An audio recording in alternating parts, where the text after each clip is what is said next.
So another thing that I want to talk about is game options. I have a lot of game options. Wow, laggy. There we go. It's just that initial startup wants to lag all the time. That won't be in the real game. I can fix that. It's just for testing purposes. So gameplay options. We have a lot of them now. Now, I'm gonna go through these at some point and actually organize them, because there's no reason that, these have to be under separate things. This should probably be under performance settings. These ones actually could probably be under their own subsection. But these are the options in the game so far that are probably going to stick. There's also, the season maps. Once you beat, New Game Plus, it'll unlock the season map. After you beat the epilogue quests, it'll unlock the season maps. And,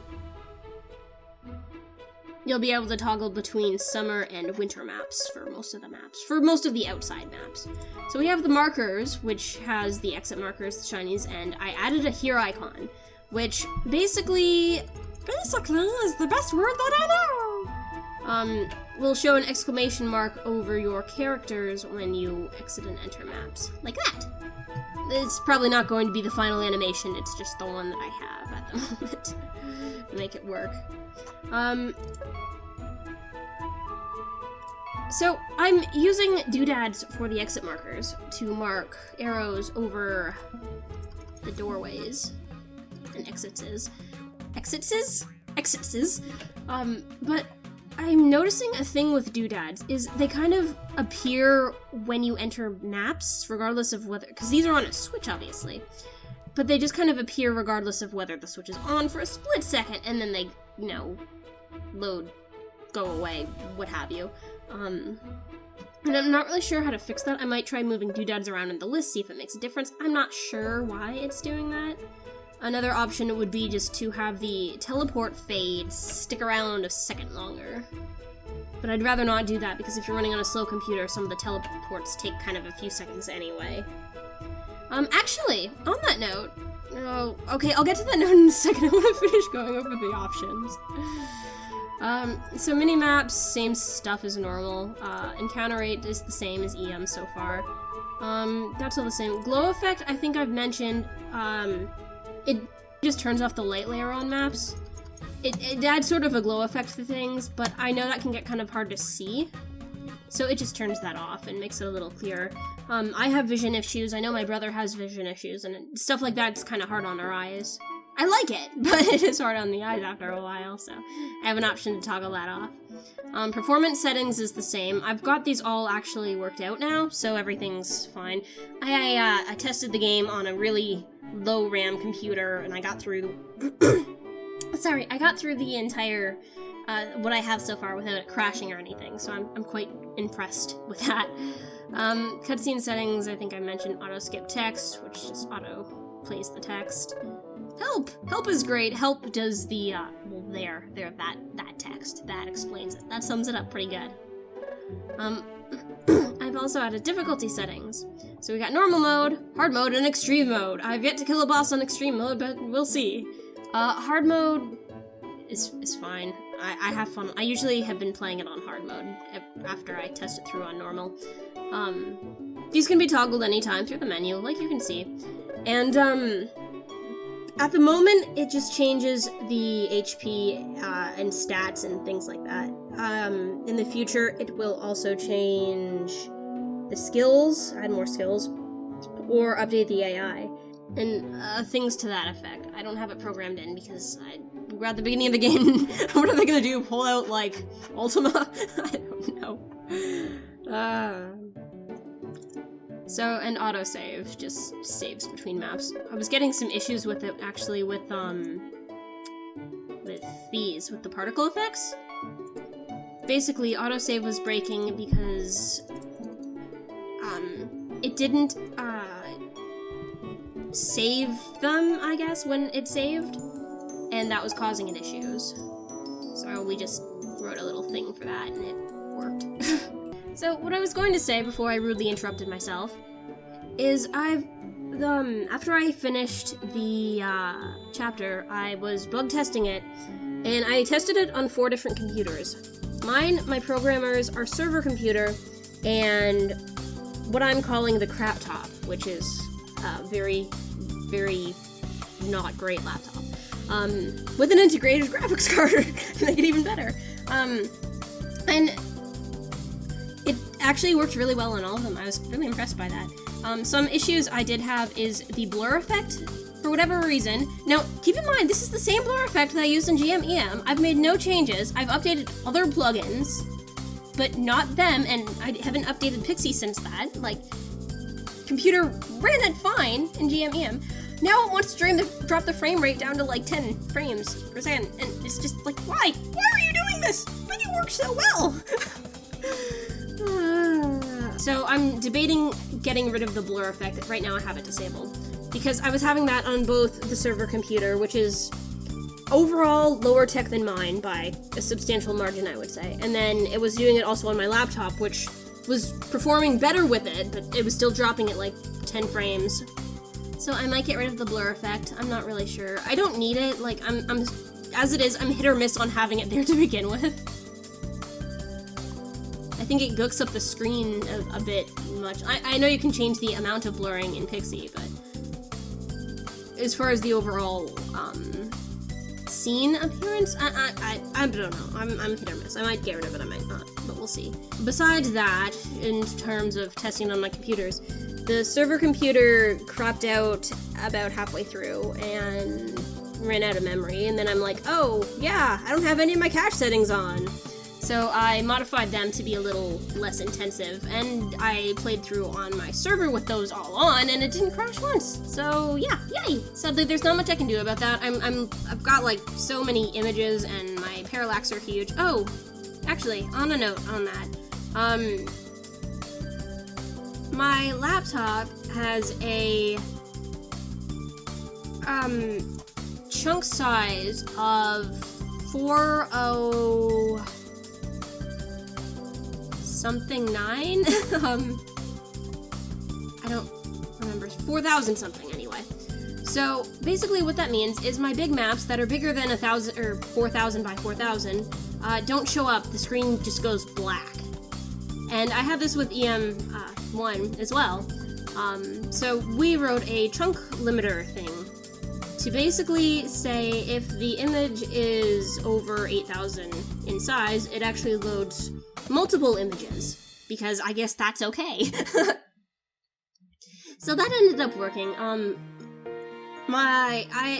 GMEMs I have it set to 8,000 because I only had like 2 maps that were having that issue on the other computer we were testing on, which was substantially lower tech than my laptop. But we ended up doing about 8,000 for that. And that's generally fine if you're on a card that is less than that. Chances are you can't play my game anyway, or it'll run like crap. But as far as my laptop goes, it's 4,000, so I've actually been doing my size based on that. As far as splicing up my images and doing them lower than 4,000 by 4,000. I feel like I'm just rambling at this point. I don't know how much sense that makes to you, but basically, I'm making it so it can work on my laptop better. But this means my file size might be a bit more bloated, and I wanted to avoid that if I could help it. I suppose I could just make it a free DLC thing, like if you're running on a laptop and you're getting this error, here's the download where you can fix it. Alternatively, I suppose I could just blank out the default map in the final version. I could do that. That would well, wait, actually, well, I'll have to think about that. It'd still need to be big, but I could make it, like, transparent or something. I don't know how well that would help. In any case, besides that, the game worked really, really well. I barely got any frame drops outside of that. I've actually... Oh, MV does not handle color transition very well. Like, if you're, moving, or rather, pinting? Pinty hits! I saw an FF9 picture earlier and it made me think of that. Anywho, if you're tinting a picture over a duration of frames, to my understanding, basically what MV does is it creates each hue change as its own image, which just causes so much slowdown on all of my computers. On this one, it happened if I had a lot of pictures that were tinting. So I'm like, okay, I can handle this. I tried it on craptop and server computer, and it's just like, oh, yeah, 1 frame, that sounds good, let's do that. So, yeah, I took those out. I'm just using a picture overlay to sort of manually tint it now, which works just as well, if not better, so I'm happy with that. That's the only other frame drop thing that I was getting. Battles were, to my surprise, very fine. Nap stutter was minimal. Load times varied heavily on computer. My server loads things like a dream for some reason. My computer still takes a few seconds. Laptop, I think, was actually faster than my computer, and the other computer is running on a similar or the same graphics card as mine. I think MV is more of a processy game as far as that or program as far as processing goes. I don't know what I'm saying. I'm really tired. Anyway, most of the stuff that I've been working on is that. Now, I also fixed break times so that they actually work now. I was having an issue before with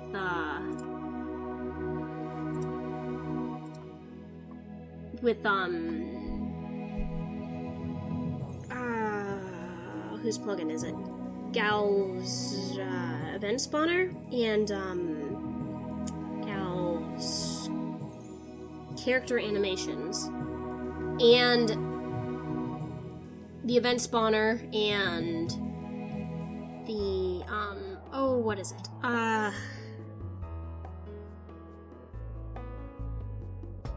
The big MV events. Basically, they extend the events over multiple tiles.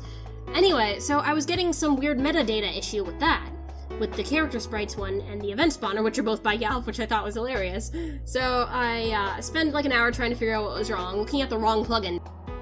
The actual error was in the event spawner. I was looking in the character animation thing. So I goes and gets Sally and Efo, and I'm like, fix this and I'll give you my soul. So he looks at it, and he moves a piece of code up 2 lines, and it fixes the universe, so I'm soulless now. But it worked, and that also fixed my break time issue, because it was an issue with the same plugin. I'm actually going to leave this map, and okay, you're gonna be fine, okay. It still doesn't really like when I'm recording. Why is Catchy there? Catchy shouldn't be there.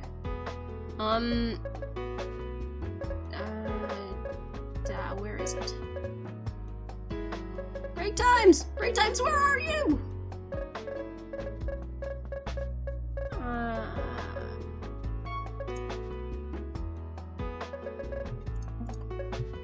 Most boringest break time ever. Oh, it does trigger in here.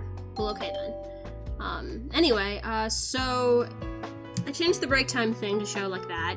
It also has, the button now on it. I don't think I've actually shown you guys my placeholder one, but it looked terrible. So, this is the one I'm using now, and it just works like that. I should have opened the menu, because then it wouldn't have lagged so hard. Okay, we can do this. We can do this right. Hold on. These are in the order I had them on EM2's map. They're not in plot order, clearly. So yeah, that shows up, and then we go like this. And then they show up. Something on your mind? And if I had blur on, it'd be blurring the background. You're right. She'll get worried if we're gone too long. Aww, you two really care about Annika. Besides, if we didn't tell her we were leaving and didn't come back home soon, Yep, no doubt there. She doesn't really play outside, so let's... You all sure have grown up a lot. What's that supposed to mean? Oh, it's... I also have costumes on random, just while I'm in test play mode, so that I can just open menu and see all the costumes. I've actually sat here and done this for like 5 minutes straight. Just looking at all the pretty costumes. They all ended up in their school uniforms at complete random. I love it. I am way too tired to be doing this. So yeah, that's that. So that's about all for what I've been have done for now. so that means what's next is doing Eon, and I actually have a lot to think about that, because when I originally made the game, I didn't know how important Eon was or was not going to be for the game. It was the main hub world in the original, in GM1, but I didn't want it to be for this game. I wanted a different town to be basically the hub town, so to speak. The town you consistently go back to for reasons. And, so what ended up happening is I originally did the entirety of Eon and did a few houses and did some stuff. And you spend all of 5 minutes there, basically. You have a couple cutscenes, and then you leave, and that's it. You don't come back there at any point in the game except for an epilogue quest. Although with that in mind, I'm still gonna map the entire place. I just don't know how much of it is actually going to be, like, evented. I'm probably going to nix the NPC houses and just do the area itself or something. You can really hear the tired in my voice, can't you? Sleepy Echo is Echo? Normally I don't record this late at night, but due to life and things and reasons I had to. Anyway, so that's up next. Thank you for watching and stuff. Make sure to do that thing YouTubers always say where you like and subscribe and whatever. I don't really care. Like, it's you do you. I hope you've enjoyed the videos, and thank you for watching. I'll see you later, gamers.